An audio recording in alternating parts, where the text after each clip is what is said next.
Welcome to Cord Cutting Today for November 7th, 2019. This is the show where I break down some of the biggest stories happening in the world of cord cutting and give you my opinion on them. If you want to learn more about these stories, check out the show notes down below.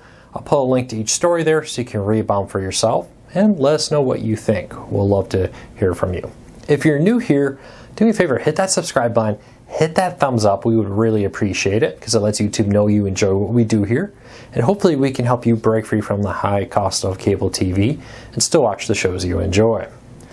While there is a lot of news, including Sling TV seeing increased growth, outpacing the losses at Dish, I'll get to that in a minute, Roku earnings numbers, and a whole lot more. But first, some Black Friday deals. Starting off with Amazon Prime is 40% off for veterans and active duty military for a limited time. So if you're a veteran or active duty, please check out the link down in the show notes down below. We have how you can get 40% off a year of Amazon Prime. If you're already a Prime member, you can stack this year on your existing subscription, so we'll just add a year to your current subscription plan. Really good deal for Amazon Prime members there, so check it out over at cordcardsnews.com, linked in the show notes.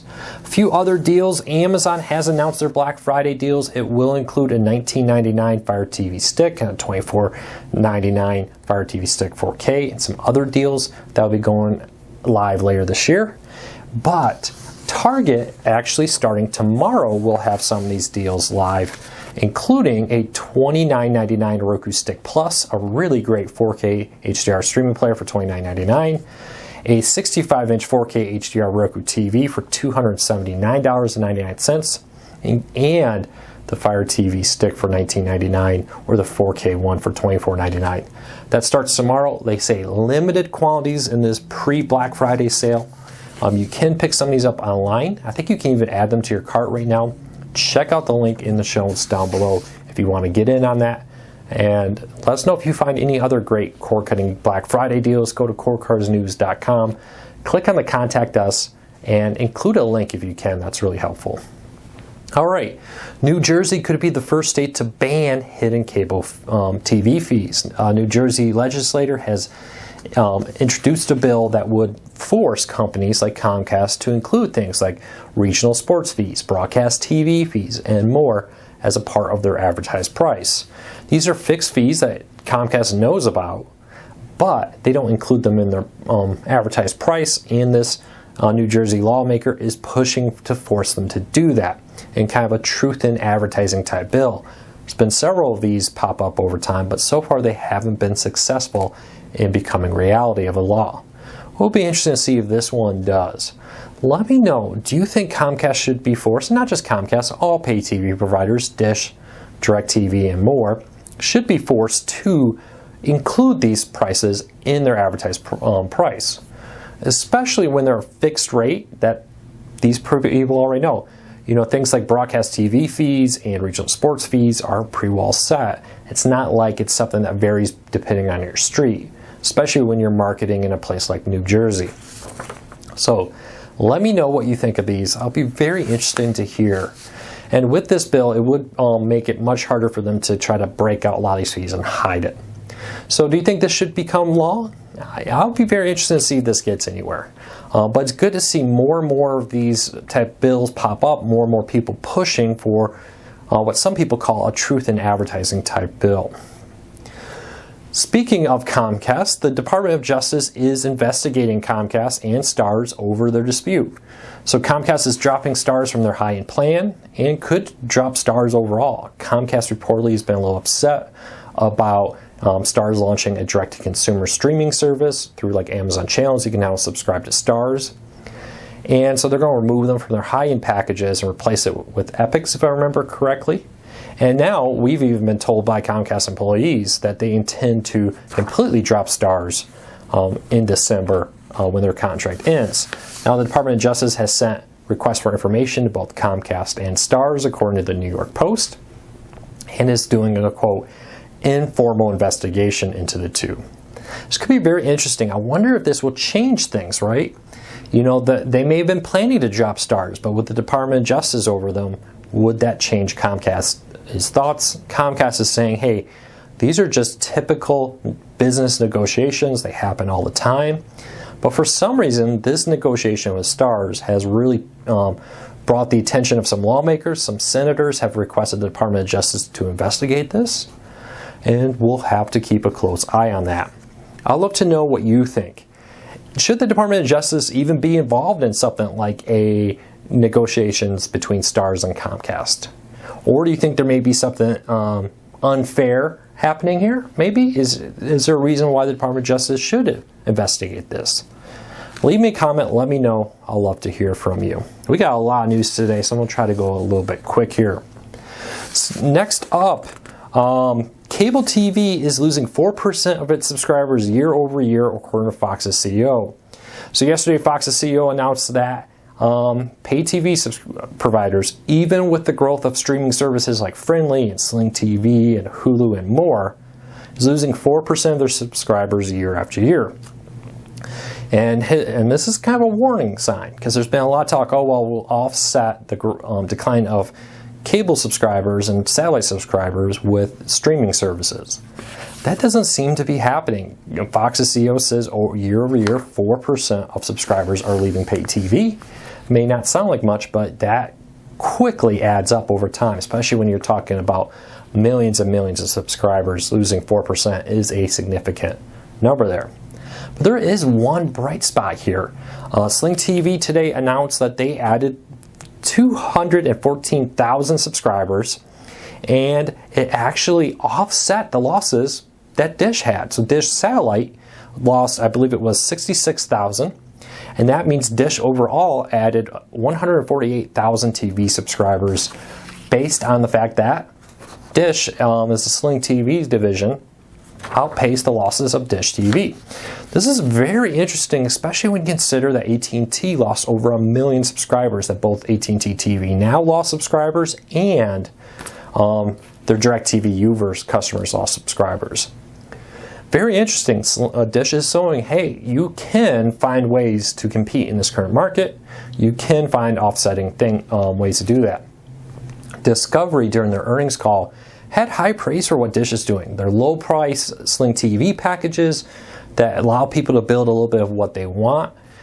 Dish seemed to really like it. And it had pretty good praise for them, and had a slightly fiery interview there during the end of their earnings call about how they intend to reach cord cutters and reach other people who don't subscribe to cable. It'll be interesting. Hulu had been reporting earnings numbers. They have not recently. Later today, Disney will be reporting their earnings number. Will Disney give us any official idea of what Hulu did? Disney last time claimed that they were the fastest growing live TV streaming service, and that they may have, according to reports, over 2 million subscribers. If that growth continues, Hulu may pass Sling TV. It may have already happened, or it may happen later this year.